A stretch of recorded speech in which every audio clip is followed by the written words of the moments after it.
This is the Baymall Podcast with Marty Solomon. I'm his co-host, Brent Billings. Today we are joined by Elle Grover Fricks to continue our journey through the Gospel of John, exploring who the Samaritans are, the place of women in Jewish and Christian practice around the first century, and a sprinkling of Midrash to top it all off. Have I been ready to talk about this story? Boy, oh boy.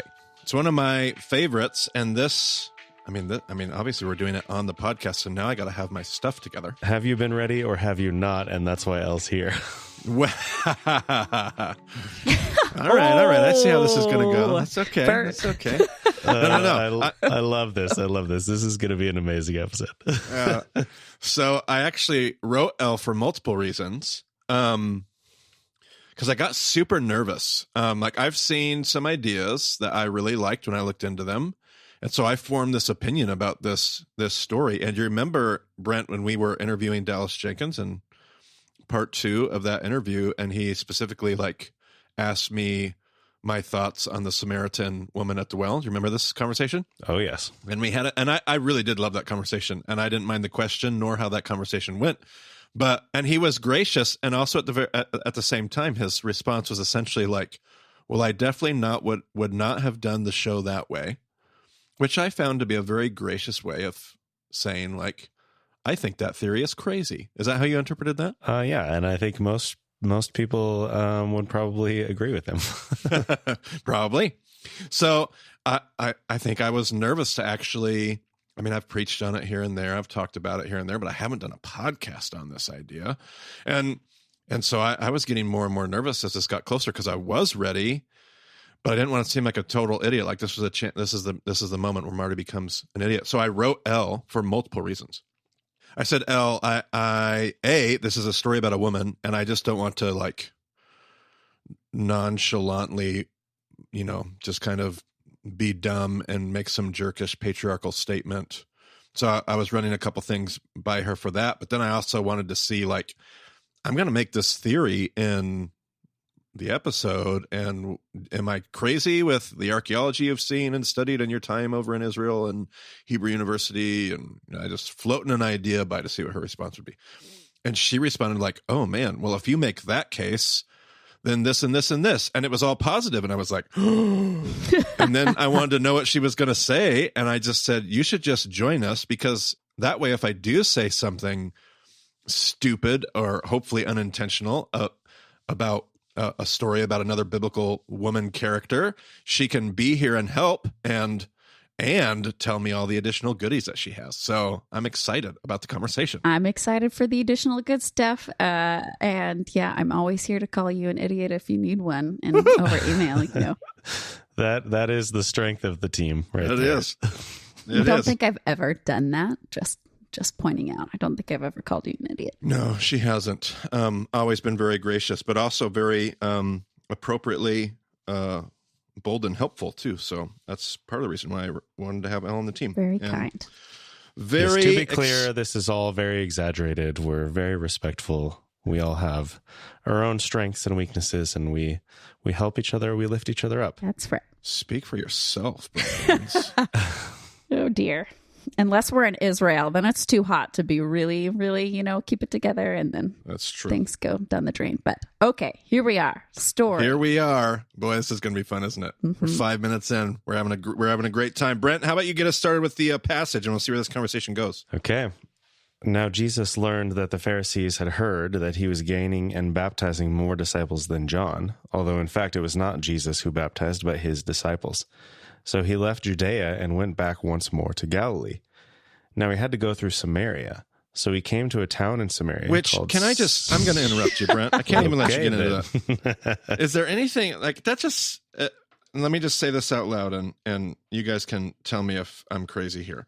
So the Pharisees heard that Jesus was gaining and baptizing. There's a whole feels like this ecclesiological note, just to make sure we know that Jesus never was baptizing anybody, because that would definitely be, I'm sure, a weird source of whatever you want to call it, ecclesiological competition, if that were ever so there's this note there. But then when the Lord learned of this, he left Judea and went back once more to the Galilee. I always find it interesting that when Jesus hears that somebody is getting worked up about what he's doing, I mean, I don't know if this is always true, but most of the time, if not always, Jesus goes to the source of confrontation.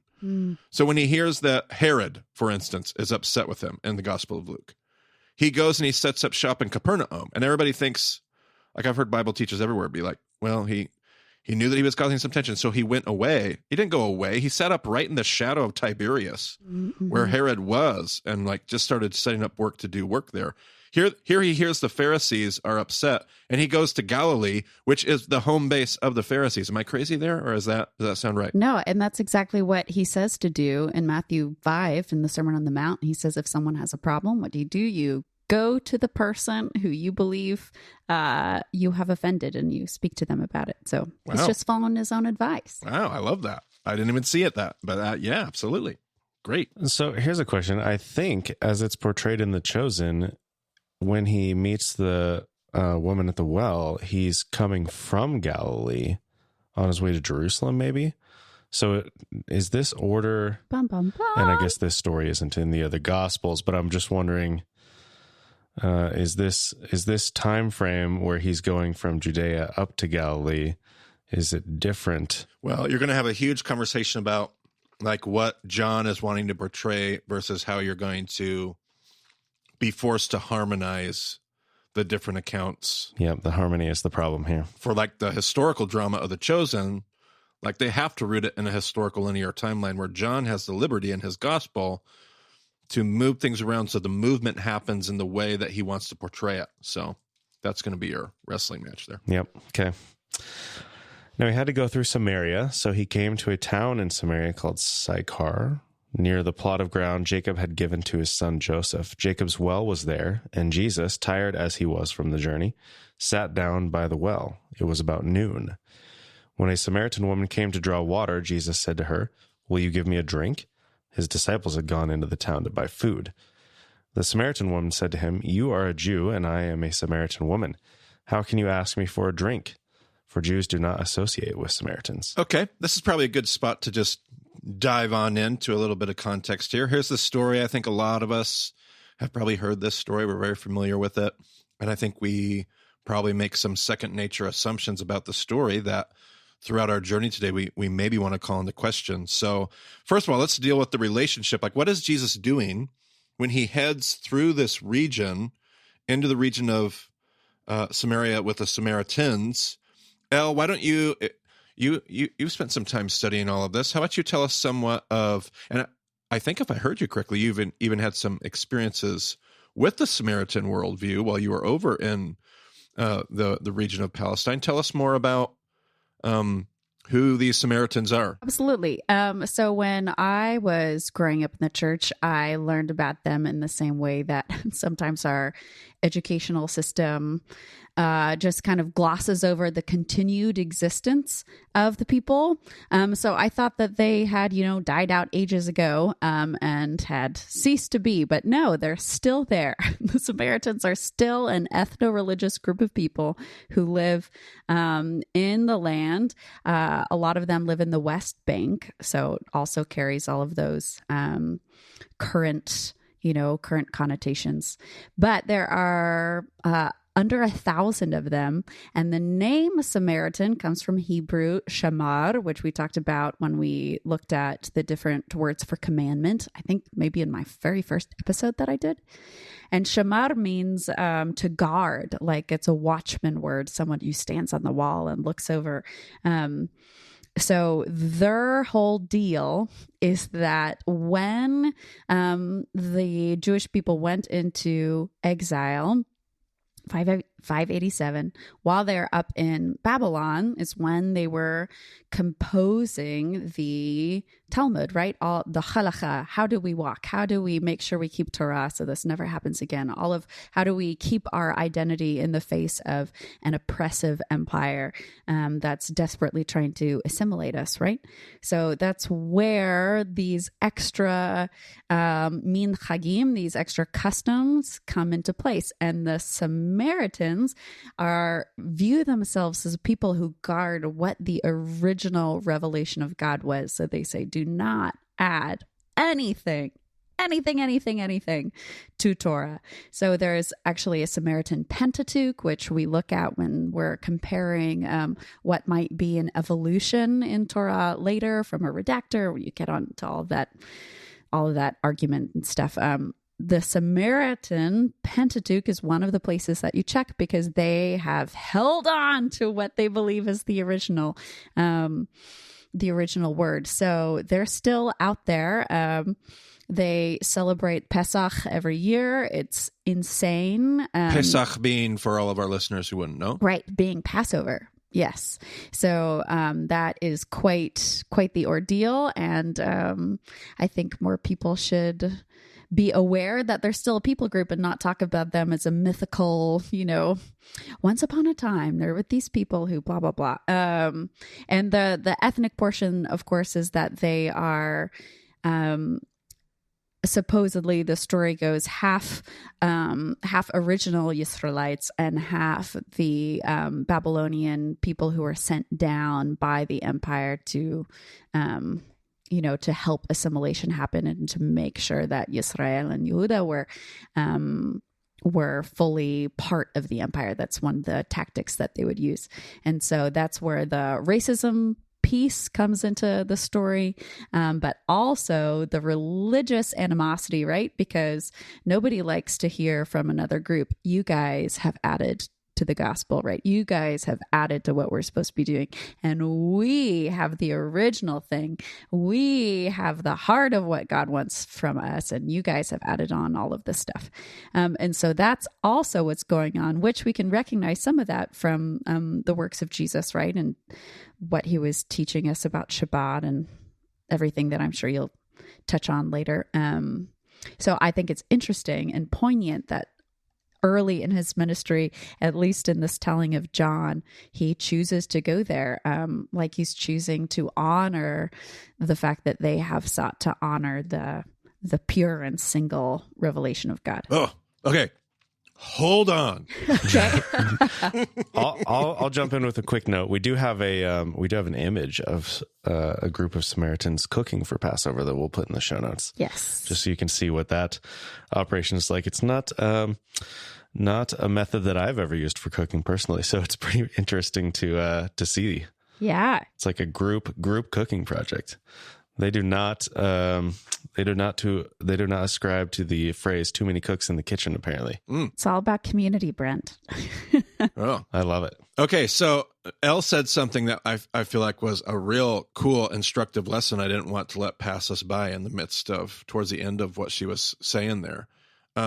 She, and you can say it again if you want to, Elle, but you said nobody likes to be told that they've added to the gospel, that they've added to the original thing, but we have it. And I thought, right, man, if there's anything that even some of us that get really wound up about Bema and all the things that we learn and talk about here, may this be an instructive moment to, like, nobody loves that, and rarely is anybody right when they take that position as well. Like, nobody likes to hear it, nor is anybody right when they ever say, like, and I have the pure, unadulterated thing. Like, right. It's pretty wildly arrogant posture to imagine that in all of the mysteries of God, we've got it down. Yeah.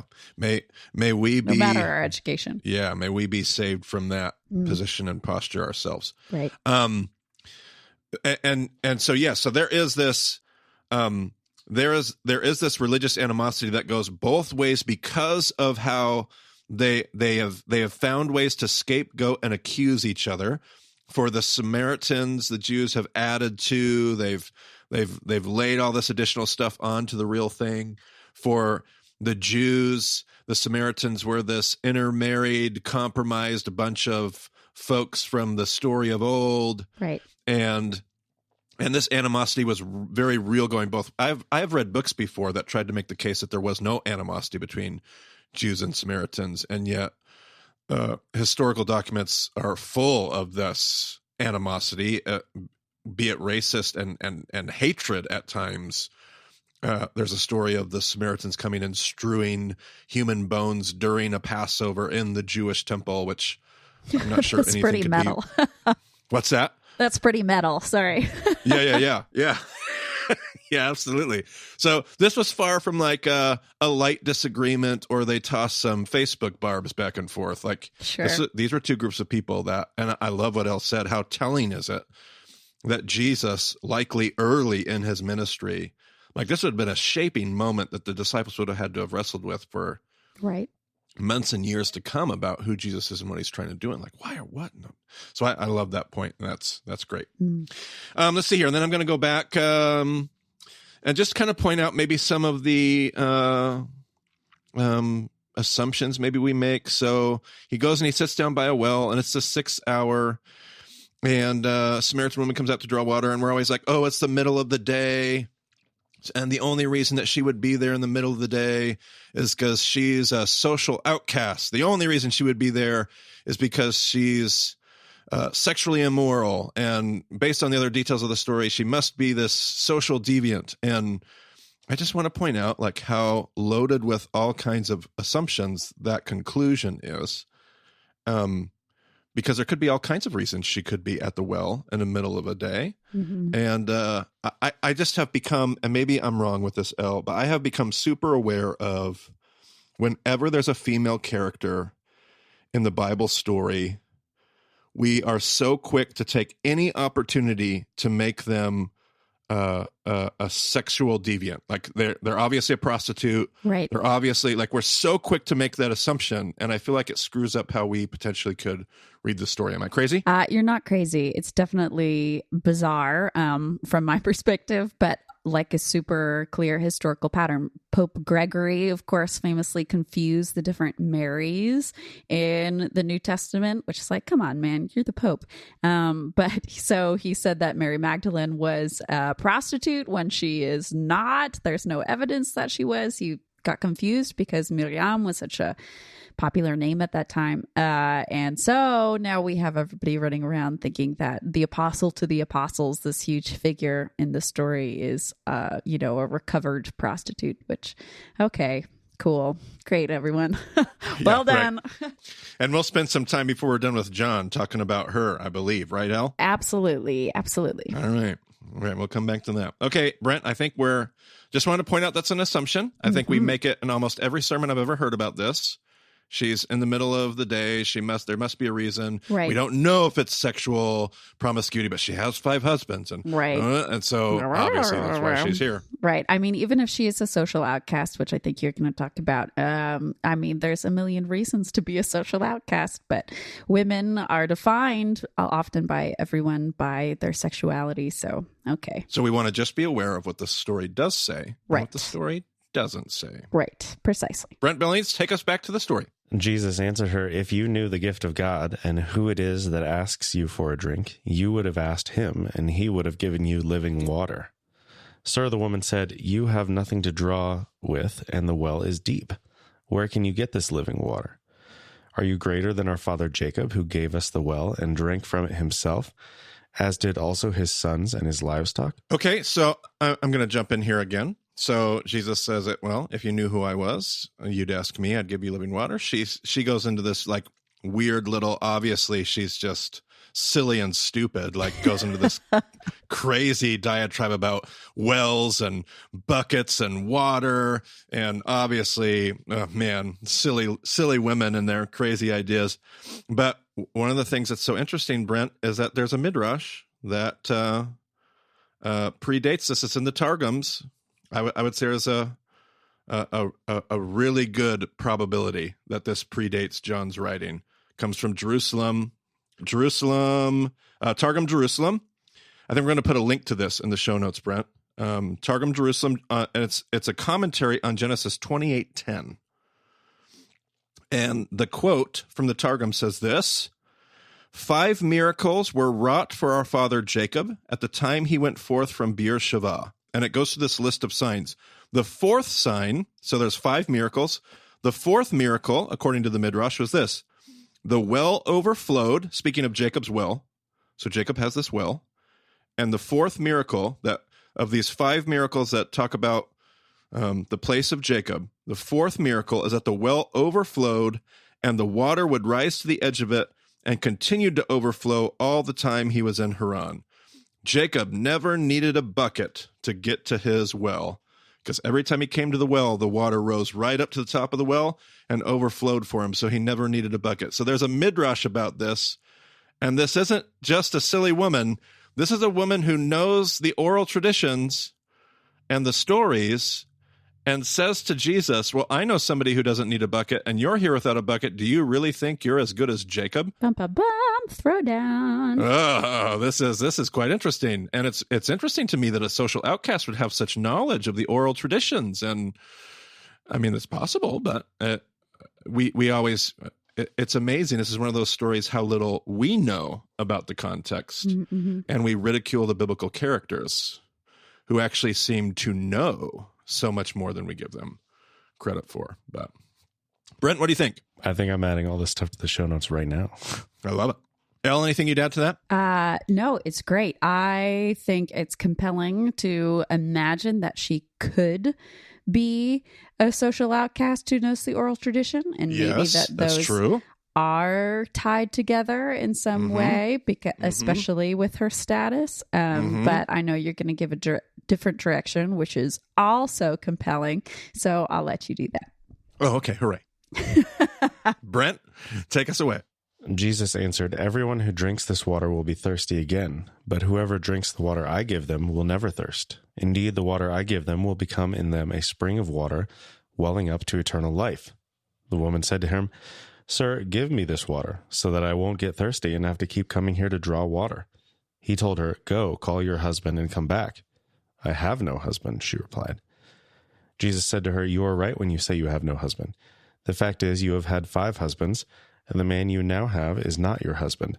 What you have just said is quite true. Okay, so there you go, Marty. There's your proof that she was a sexual deviant. She's been married 5 times, and it is true. I mean, it's absolutely plausible and possible that we're talking about 5 literal physical husbands here in this reference. That's absolutely plausible. In fact, you could probably speak to this.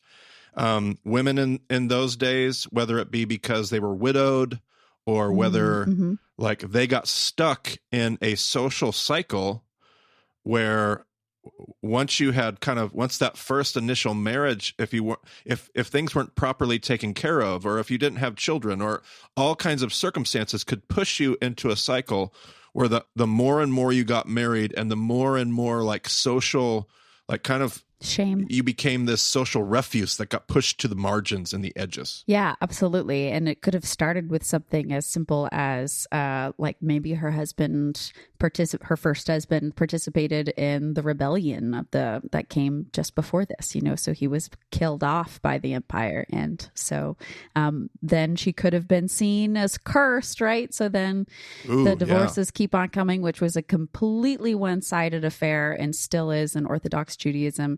A woman has to be given a certificate of divorce by a man. She cannot request it for herself. So even if she was divorced that many times, it is not, that is not, it would be weird to put the focus on her for that. Sure, okay, maybe she was wandering around philandering and so she got all of those divorces, but it's much more a condemnation upon the men in that society when the women are unable to procure them for themselves.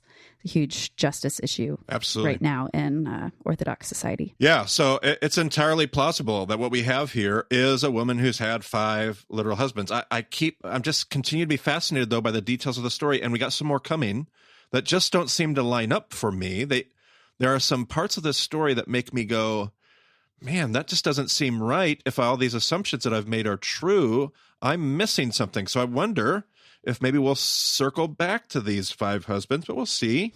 Let's see here. What does women say? Go ahead, Brent. I mean, yeah, looking at her response, like what is she talking about if it is 5 literal husbands? Because she says, Sir, I can see that you are a prophet. Our ancestors worshipped on this mountain, but you Jews claim that the place where we must worship is in Jerusalem. That is a weird response, Brent. Now, it could be that she's just amazed by Jesus's goggles, like, he just told me my secrets and he shouldn't know, this Jew from Galilee. And so an immediate pivot to a theological issue, which is exactly what I do when someone calls me out on my stuff, I guess. Absolutely. And like a deep theological like pivot, like, And there was a day, like if I'm totally honest with myself, there was a day years ago where I even taught the idea that what she does here is she tries to distract the conversation and reroute it and change the topic with deep theological stuff, because we do that all the time. And I've taught that before. That is not where I'm at with this story anymore. But good golly, it is very awkwardly odd that that's where the story goes if our assumptions that we typically make are true. But Brent, give us some more. Woman, Jesus replied, "Believe me, a time is coming when you will worship the Father neither on this mountain nor in Jerusalem. You Samaritans worship what you do not know. We worship what we do know, for salvation is from the Jews. Yet a time is coming, and has now come, when the true worshipers will worship the Father in the Spirit and in truth. For they are the kind of worshipers the Father seeks.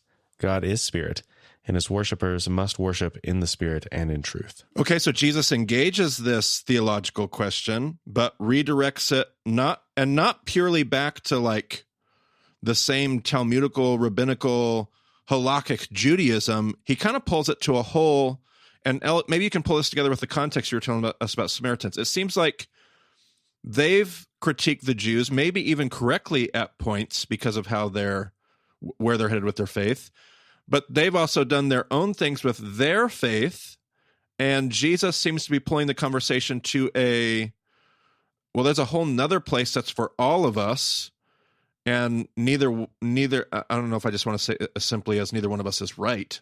Neither the Jew nor the Samaritan has it nailed, but speak to that maybe just for a moment. Yeah, I think when we get really squirrely in our corners about we have the truth, we have the things, and we're the guardians of it, and everyone else is wrong, that creates, like we just said earlier, a posture that doesn't lend itself towards unity or humility. And the word for worship is, of course, linked to bowing. And so that takes humility to do that. And he's pointing that, to something bigger than their little stake that they've hammered out for themselves. I love that.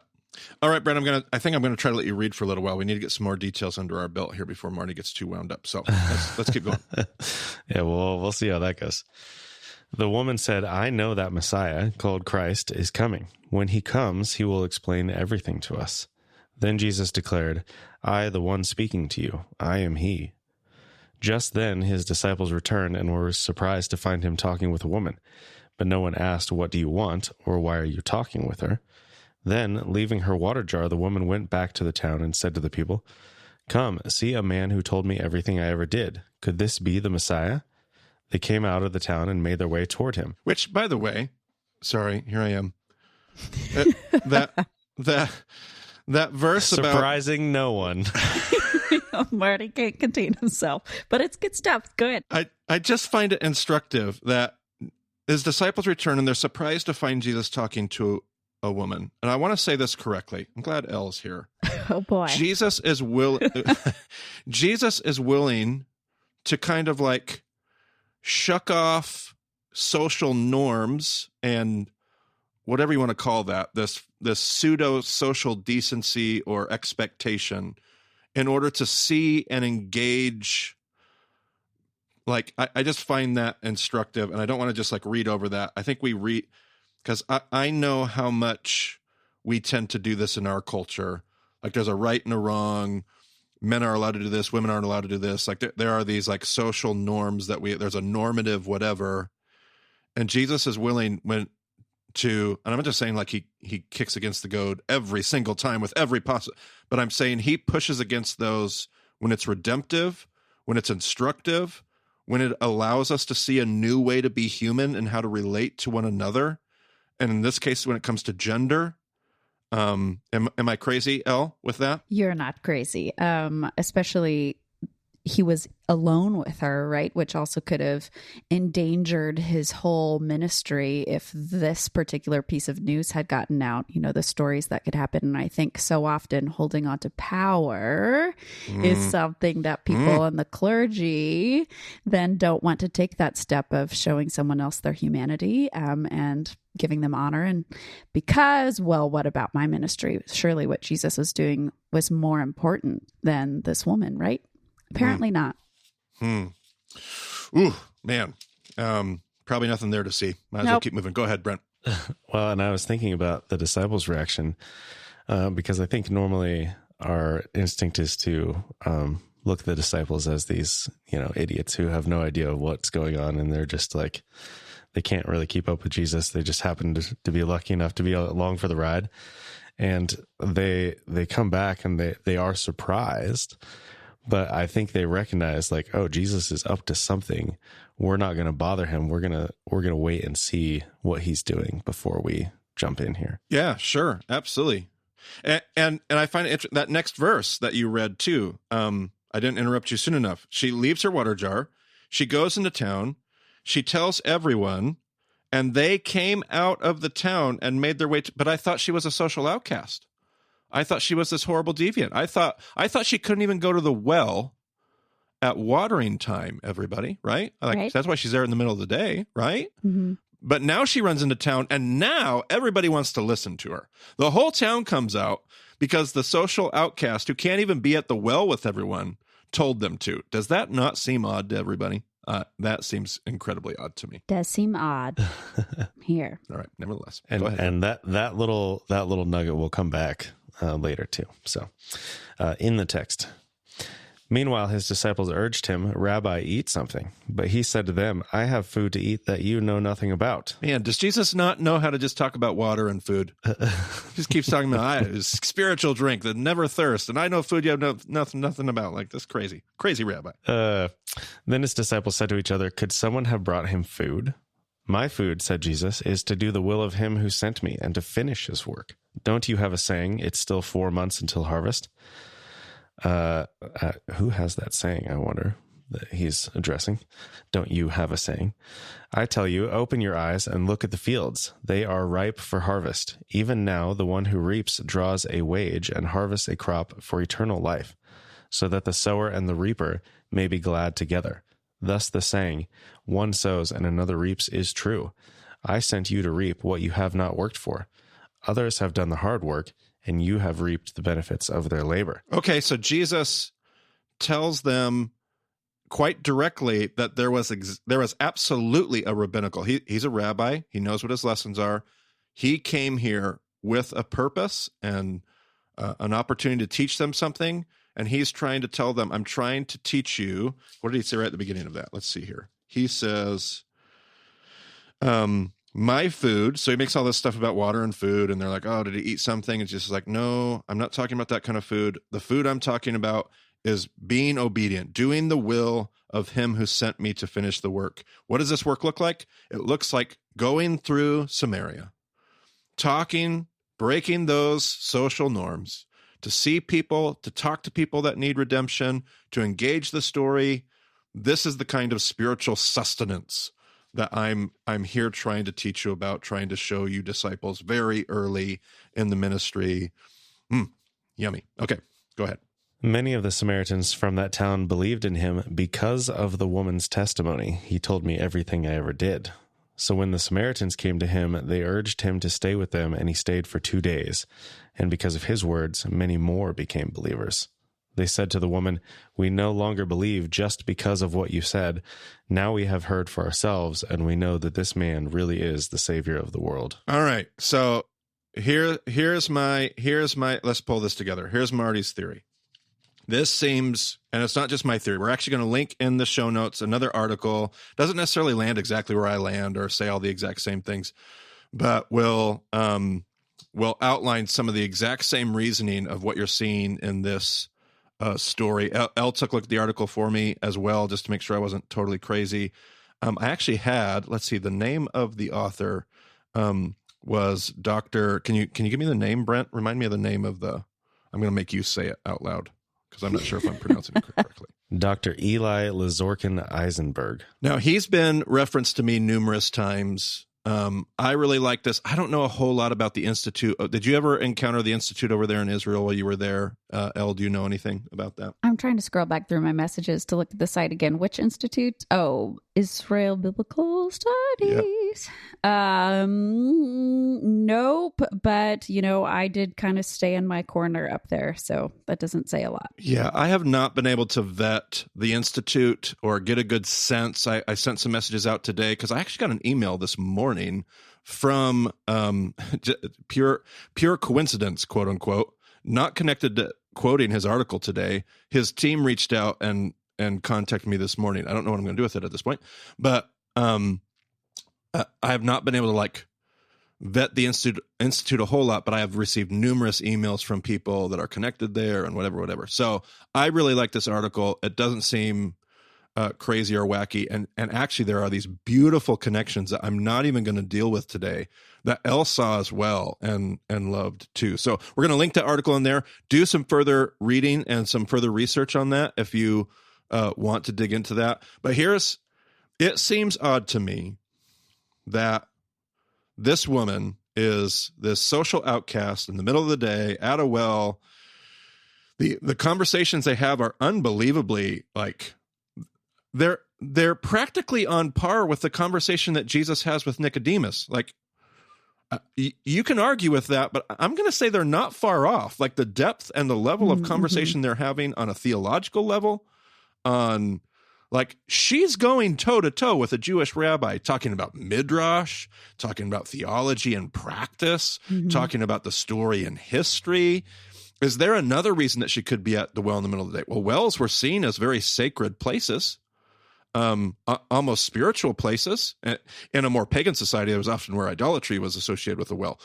Not necessarily that way in the culture of Israel when they were doing things appropriately, but wells were seen as communal spaces, sacred spaces, holy spaces. Could it be that this is where could she be a spiritual leader? Could she be a Samaritan priestess? Bum, bum, bum. It would explain at least why she goes back into the city and everybody listens to her, and why she would say, hey, come check this guy out. And they would say, we don't just believe him because you told us to. We believe because we've heard him for ourselves. Could it be that the 5 husbands, you said, Elle, that they still adhered to very, very strongly, they were keepers of what? Torah. How many books are in Torah, if I haven't lost count? Oh, wow, 5. 5?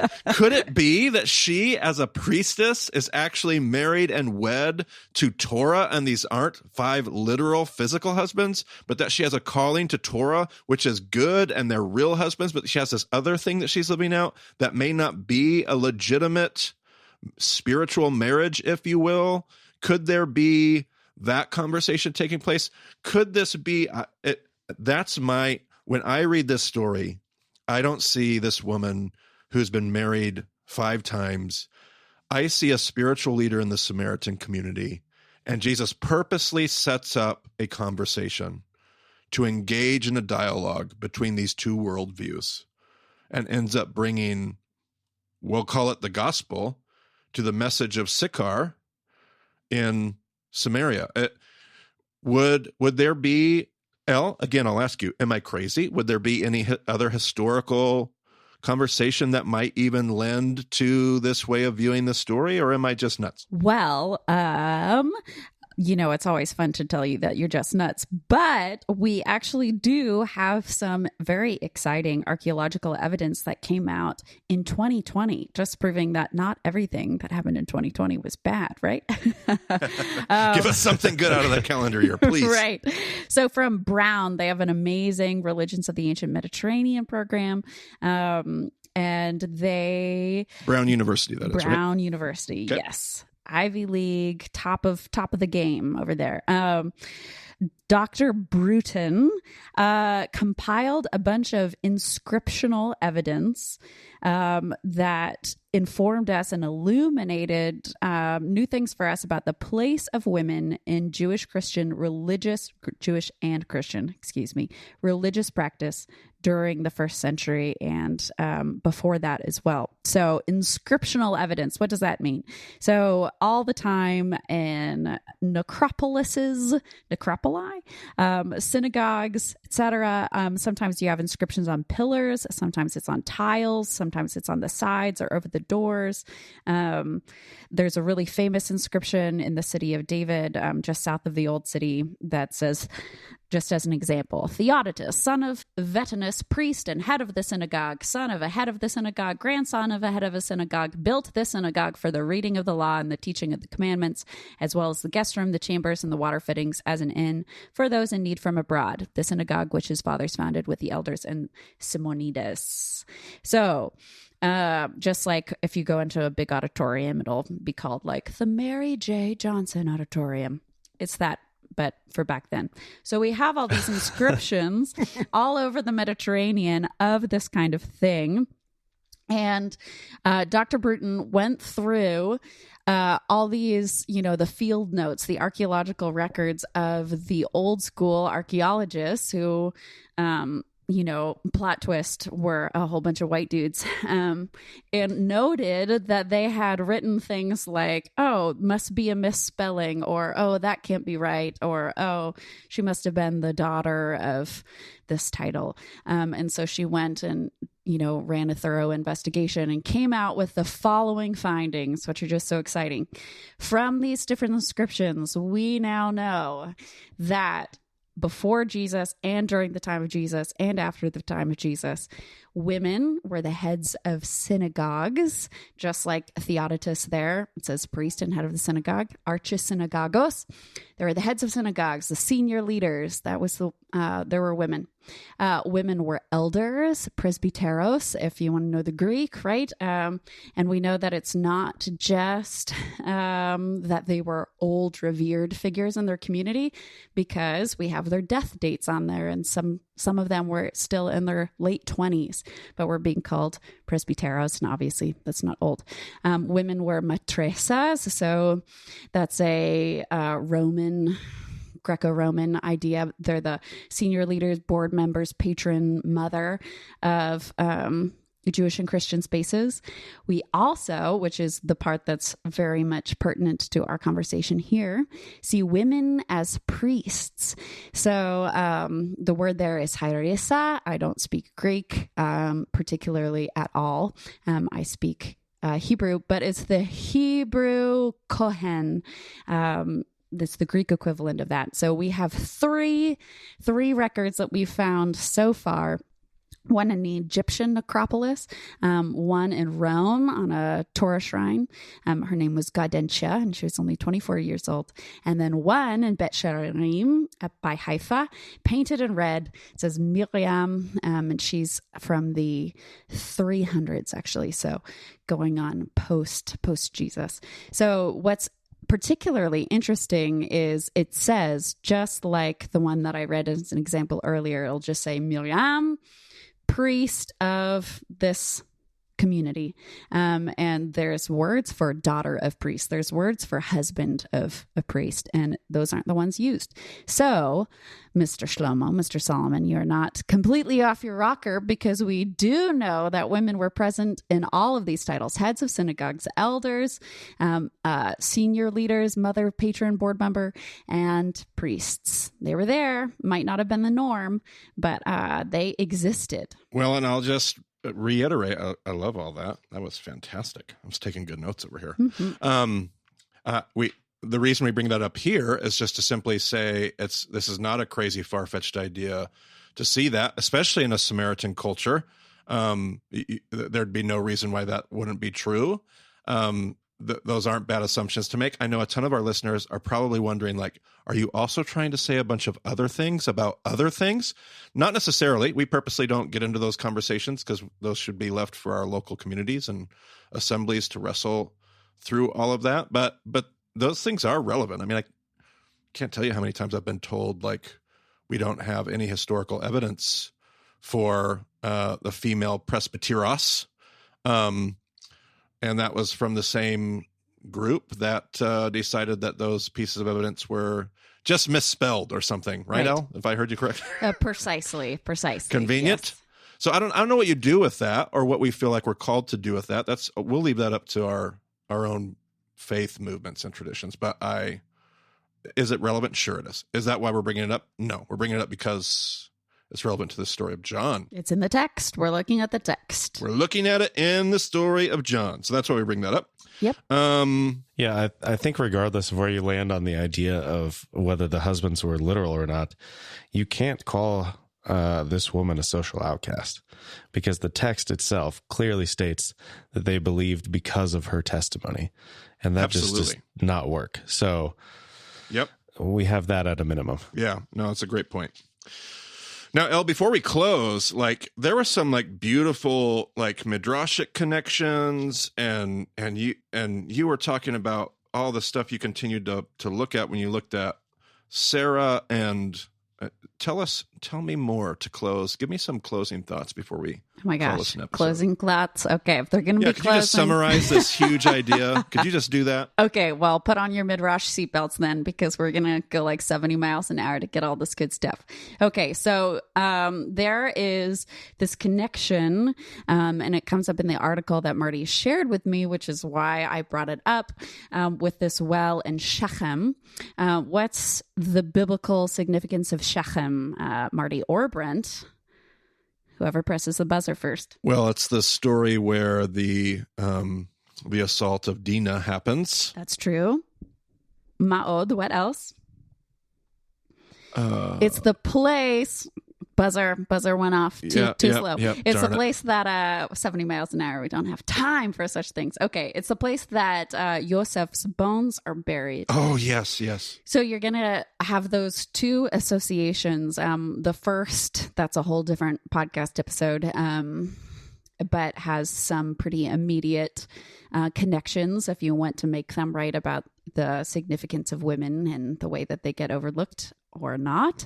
But we're going to make camp on the second one just for a minute here. So it's the place where Joseph's bones are buried. And when they thought Joseph's bones, there was this key midrash which explained a singular question in the text. In Genesis 46, it says that Jacob's family went into Egypt, and it's a big list of all the people who went in, and each of the 12 tribes or the 12 sons had their kids at that point, and it lists all of them.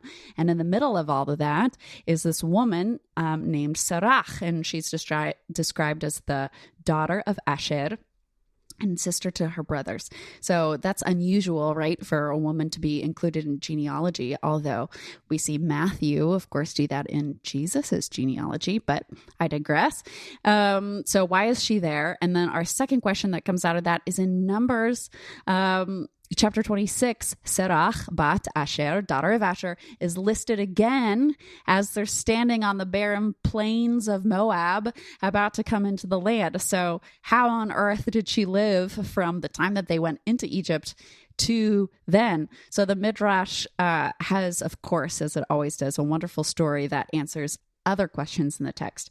And there's a lot of midrashim. I can send Brent a Safaria link so that everybody can scroll through them if they want. But there's wonderful stories about Serach. We should resurrect her name for our babies, perhaps. So Asher married Serach's mom when Serach was 3 years old, but her character so impressed him that they adopted her. This kind of immediately speaks to the Samaritan conversation, at least to me, in that Jesus goes to this ethno-religious group that is not included and is not even thought of by the main family of Jewish people, right? They're the side people. So her being an adopted stepdaughter who's brought into the fold in the beginning of Jesus' ministry, I immediately feel a link there. But would this be like a geographical remez in a sense because of where the story is taking place, or are there other links I'm missing? It's you'll see. Just right. Just a minute. So Sefer HaYasher says that Serach is a musician, and so her brothers give her the task of telling Yaakov that his son is still alive, right? That Yosef hasn't been killed, because in Genesis 45 he doesn't believe it at first, and he says, "No, you guys are cray," right? So it says that they see that she is both beautiful and wise and skilled. And so she tells him that Joseph is still alive through this song that she plays on the harp, because women have always had to become skilled in how to speak truth to power in a way that can be received by stubborn, closed ears that don't want to hear it, right? So women have had to make that skill, and so they ask her to do it, and it says that the Spirit is in the things that she's singing. And so the Spirit of God comes upon Jacob and enabled him to rejoice, so that in the next verse, when the carts are pulled up, he is able to believe that Joseph is really alive. And it's not just that Shimon and Levi had gone and plundered a town again, right? So because she did that work for him, he then blesses her and says, may you never die. Which a different Midrash says that she's one of the few people that's taken alive into the Garden of Eden, like Enoch, right? But here's the critical part of this list of Midrashim. So she is the one who knew where Yosef's bones are buried, right? Moshe wasn't alive. He wouldn't know. And they're leaving the land, and as they're like packing up and they're looting or being given the jewelry and everything that they need to do, making their matzah, getting ready to hit the road, Moshe goes, oh my gosh, we've made this oath. Where's Yosef's bones? And so they tell him, go ask this wise, honored woman in our community. And he finds her, and Talmud Sota says that she tells him and takes him to the Nile, where he's been buried in a metal casket inside the Nile underneath the water, which, side note, let us live in such a way amongst our communities that when we die, they want us to be buried in their community so that we can continue blessing the community even in death, not like, ugh, gosh, Christians, there they are again. That's a side note. Okay, so he's in the Nile. Stop it with your side notes. Oh my goodness. He's buried in the Nile so he can bless the Nile. And Moshe shows up and says, okay, look, we swore an oath. You're in the bottom of this deep river and buried in some metal. So if you want to come up, awesome, and we'll take your bones back. But if you don't do this miracle, the oath is over and we're ditching you. And so the casket comes out, and he brings the bones and buries them in Shechem because of her, and she's praised and lauded. It says that she's in the Zohar, so much later in medieval era, but it says that she's the leader of the women's section of heaven, leading worship, which I don't think will be segregated, but I still like the idea. So here we have. Oh my goodness gracious! You say that it's a link to the story that would make them immediately think of her. Joseph's bones. Why do we have them? Because of the work and the wisdom of this honored woman, Sarah. And then we have this woman who's mysterious, apparently a leader of her community, who knows these things, who might have been like the Samaritans could be thought of as a step kid of Judaism, right? Jesus still goes to her and honors her with his time. And then she is at the crux of this miracle that's happening as the gospel is brought forward, as just like Yosef's bones are brought out of the Nile. She goes, and which is also a water image, by the way, Nile, water, well, etc. So it all makes sense to me. Hopefully I don't look like I have too much red thread all over the place, but to me it makes sense that they would say, oh, of course he finds a woman here because Sarach, Betach, of course. And what does he tell her? He tells her, he speaks to her about worship. He says true worshipers will worship him in spirit and in truth. There it is. See, that's why we're a team. Oh, man. Whew. Yeah. Oh. And with with Yaakov, right? She's the only one who can get the good news to him, right? She's able to open the ears of the Samaritans that they are going to have eternal life, when Sarach was given eternal life and was able to use her words to give that joy to Jacob, right? That his son was alive. Oh my goodness gracious. Wow. And we've said this before, Brent, this multimodal teaching of, well, maybe multimodal is the wrong word, but multifaceted teaching of John to speak to different groups, the pagan group, the Jewish group. And man, you get these flashes in John, probably happening more than I even realize, where John grabs anybody that's true, like a Nicodemus character that really knows the tradition and knows the oral teaching and just buries these treasures that are exactly what you're reading on a Peshat level. The Remez, the Drash, but man, it feels like John is speaking to all kinds of different groups all at the same time, inviting them into becoming people from above rather than people of the earth, as we said in the last episode.